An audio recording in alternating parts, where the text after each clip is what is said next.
Hinna keeffanna koree ingilisaa irratti hin mari'anna koree hojii hojii irratti hin mari'anna komii qabdan nuti dhiyeessa.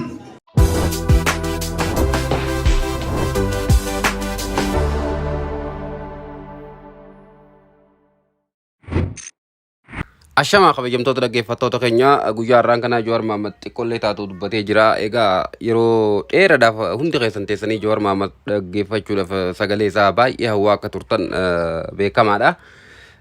Guyyaa har'aan kana egaa xiqqishoollee taatu dubbatee jira. Kanuma isin dhaggeeffachiisuudhaaf nuti illee as jirra. Jechuun viidiyoon sun laayivii waraabamee laayivii isa irra daqiiqaa waan akka daqiiqaa 7 irraa muramee waan akka daqiiqaa 7 live godhanii olii gadi deemaa jiranii so sagalee isaa hanga san qofaa bahee kabiraa guutuun isaa inshaallah inni dhaggeeffattan jennee abdannaa kanuma dhaggeeffachaa amma guutuun isaa gallakkifamutti obsaan eeggaddaa seen jenna.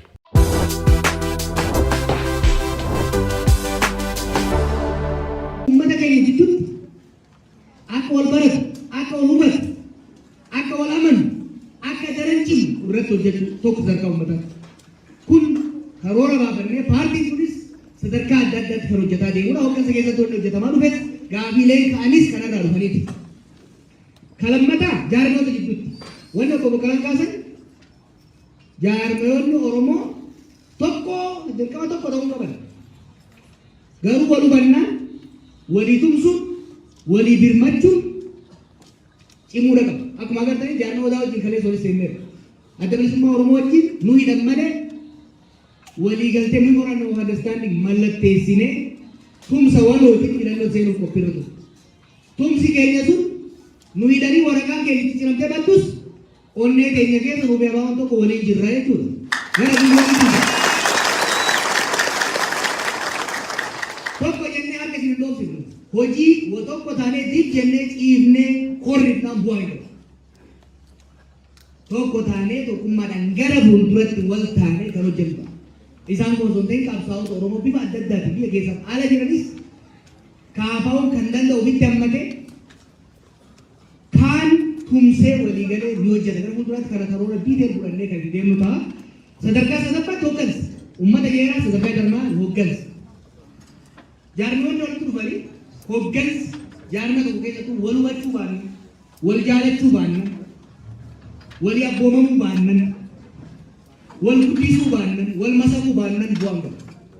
Kanaaf hooggansa amma filattan seentiraal komitee isaa ta'u hojii raawwachiiftu akka wal baratu akka wal simatu akka wal fudhatu wal irratti hojii guddaa hojjenna torbaanota as deema kana keessatti.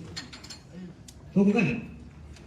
Lammaffaa gahoomsi hooggansa kana akkuma agartan gameeyyii waggoota dheeraan gala jiran gubbaa turan qabna isaanirraa muuxannoo barachuu.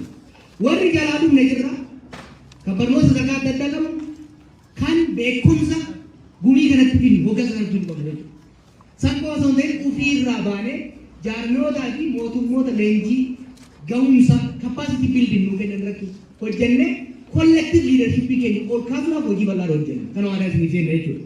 Kanaaf tokkummaa hoggaa jennu bifa kanaan sadarkaa uummataatti sadarkaa jaarmiyaatti sadarkaa hooggansa keenya qofa osoo hin ta'in hooggansa jaarmiyoota wajjin hojjetanii hooggansa jaarmiyaalee amantii hooggansa jaarmiyaalee hawaasaa kan biizinasii kana hunda wajjin wal jidduutti wal hubannaan dandeettii waloo collective leadership Oromoo akka guddatu waan dandeenyu hunda godhuu qabnaa ani goonan jechuudha. Gaabiin obboleessiyyaa hojii irraa kaate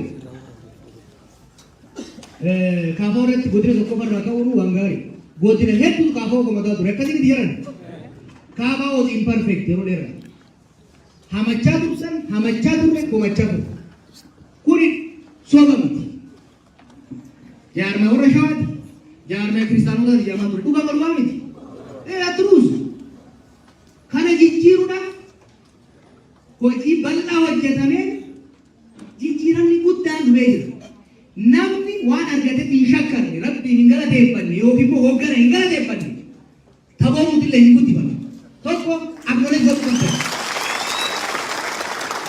Miseensonni gameeyyiin waggaa 25 jaarmaa kana keessa turan dandeettii osoo qabanu gahumsa osoo qabanu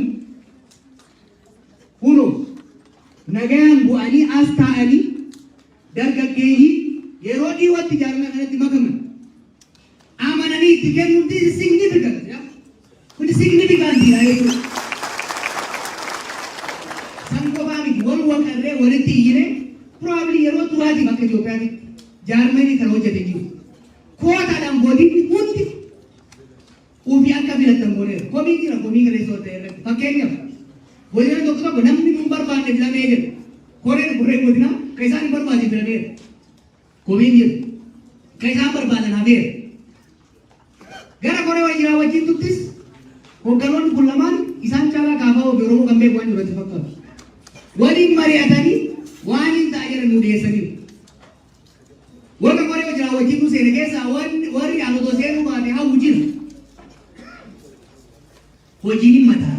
Hojiin mataaneetti waliin dandeenye ji'a jaboota yookaan koree wajjin galeessaa walitti dhufu namni sun akka bahu yaada dhiyeessaa jechuudha. Namni hafe kan barbaadu kan cimaa jedhu immoo kaana jiran. Namni sun immoo daran jabaatee naamusaanis dandeettii isaa guddifatee koree galeessaa keessatti warra jiran kana caalee yoo naanii yaate marsaa itti hawwatu koree galeessaa akka seenu irratti hojjetaa jechuudha. Wanni fudhatame walitti iyyan kan bukan ninja. Kana gootan malee isin diigna. Wayyaaneen hin dandeenye bilchiginaa hin dandeenye.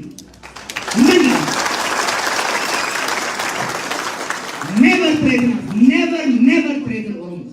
Never. Yoo kana gootan malee an mataa kiyya.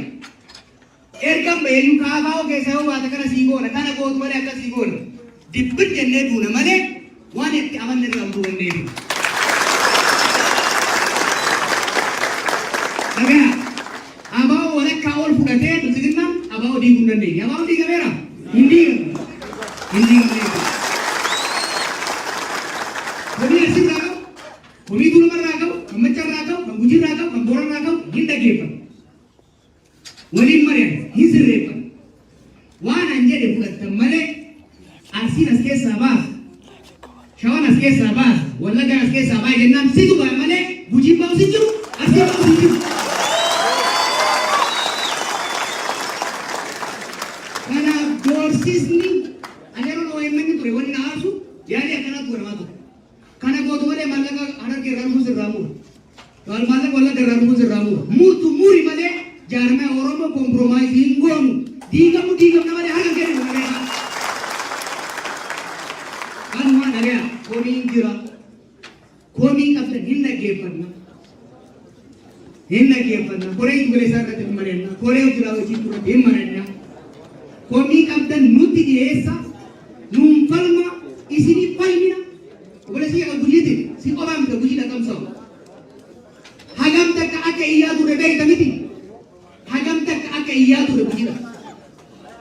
Karena di nulle numpage sini. Of kawa bakawa gujit bakawa arsi ingoli ni. Karena wali kam somna hangki najiru. Amma wajah ni nul fe panna. Hangki najiru iti kutanan rinja galaduma.